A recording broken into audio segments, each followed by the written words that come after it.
이미 프리랑 워크 중인데 집이나 차 산다는 인간들도 있고, 아니 집이나 차를 사기 전에 가진 채무부터 해결을 해야지 채권자들이 무슨 죄냐? 뭐 워크아웃은 그런 사람들이 있나 봐요. 네, 이런 사람들은 개인회생 자체를 못하고요.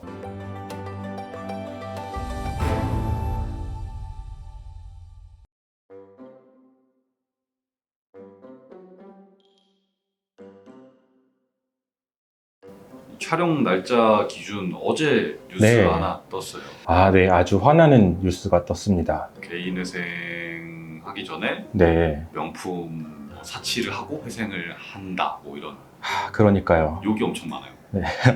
기사 제목부터 개인회생 신청 직전 수천만 원 명품 사고 카드 대출 이런 내용인데, 기사 내용엔 그런 내용이 없어요. 이 기사가 어떤 기사냐면, 국민의힘 장동혁 의원실에서 카드 3사로부터 개인회생 신청한 채무자의 신용카드 사용 내역을 받았대요. 그런데 그 내역을 보니까 3에서 6개월 전에 소비한 금액과 비교했을 때 신청 1, 2개월 전에 소비한 사용 내역이 얘네들 말로는 사치성 카드 사용액이 급증했더라, 뭐 3배 이상 늘었더라, 이런 얘기예요. 저는 여기서 문제로 말씀드리고 싶은 게, 첫 번째로 이 기사를 아무리 꼼꼼히 봐도 도대체 수천만 원 명품 사고 카드 대출을 했다는 내용이 없거든요. 이 내용에 있는 거는 시계, 귀금속, 가방, 액세서리 등 구매는 월 평균 합계 4,400만 원에서 1억 5,300만 원으로 거의 3.5배 증가했다. 이게 웃겨요. 월 평균 합계 4,400만 원에서 1억 5,300만 원으로 증가했다고 하는데, 그러면은 이게 한 사람이 월 평균 4,400만 원을 늘어난 금액의 평균이 1억 5,300만 원이라는 것인지, 사실 그렇다면 말도 안 되죠. 파산 들어간 사람이 어떻게 월에 4,400만 원을, 카드 한도도 안 나오죠. 그래서 이 문구를 꼼꼼히 보면은 월 평균 합계 4,400만 원이에요. 몇 명을 제공받았는지는 모르겠어요, 카드사 3곳에서. 그런데 1월부터 8월까지 개인회생 신청한 사람이 8만 명이거든요. 정말 단순히 생각해서 8만 명으로부터 자료를 받았는데, 8만 명이 쓴 금액의 합계가 3에서 6개월 전에는 월 평균 4,400만 원이었다. 그런데 1에서 2개월 전이 되니까 8만 명들이 쓴 금액의 합계가 1억 원이 되더라. 저는 이 가능성이 높아 보이거든요. 그럼 뭐 한 사람이 쓴 평균 금액으로 따지면은 만 원도 안 되는 거죠. 얼마 안 되는 거야. 만 원도 안 되는 거예요.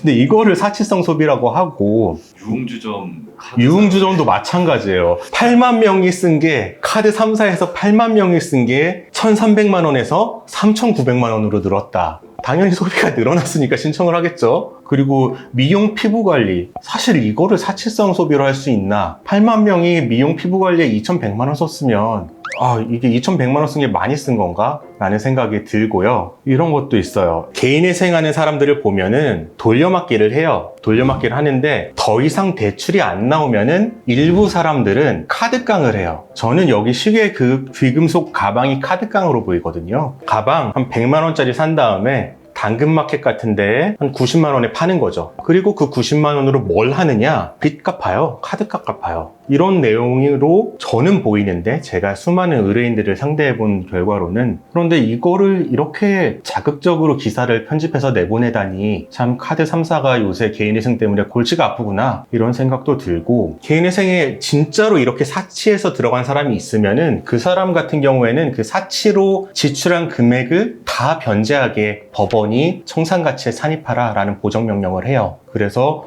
이 부분에 있어서 도덕적 해이를 걱정할 필요는 없어요. 댓글을 보면은 베스트 댓글이 추천 84개 받은 건데, 아무리 좋은 법안도 그것을 악용하는 사람들에게는 당할 수가 없다. 심사를 강화하고 처벌을 엄하게 해야 된다. 사실 이건 맞는 얘기고요. 그렇죠. 네, 이건 맞는 얘기고. 그 다음으로 대학교 과제 덕분에 실태조사할 게 있어서 신용위원회 카페 한번 들어가 봤는데 진짜 심각하더라. 개인워크 한다면서 현서랑 카드론, 그리고 돈 될 만한 거 카드 한도까지 다 채워서 개인워크 신청한다는 인간들도 있고, 이미 프리랑 워크 중인데 집이나 차 산다는 인간들도 있고, 아니 집이나 차를 사기 전에 가진 채무부터 해결을 해야지 채권자들이 무슨 죄냐? 뭐 워크아웃은 그런 사람들이 있나 봐요.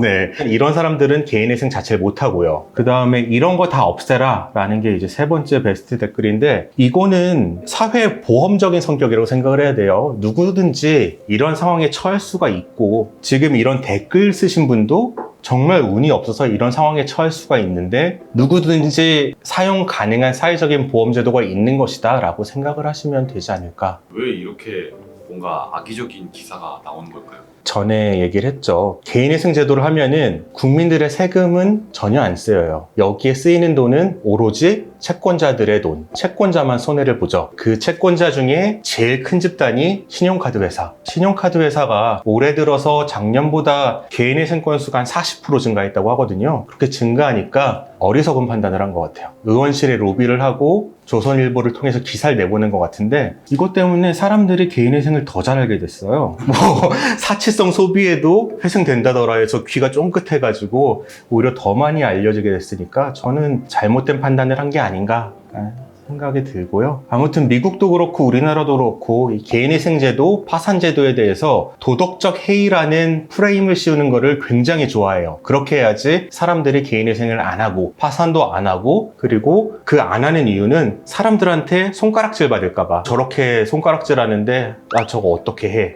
라고 생각을 하죠. 제가 몇 번이나 강조하고 얘기했지만 개인회생은 법적인 제도고 국회가 인정한 제도예요. 채권자가 반대해도 국회가 인정하기 때문에 채권자들에 대한 채무를 면할 수 있는 거고 정당한 권리이니까 사회적인 시선에 대해서 우려하지 마시고 자신의 권리를 찾으셨으면 좋겠습니다.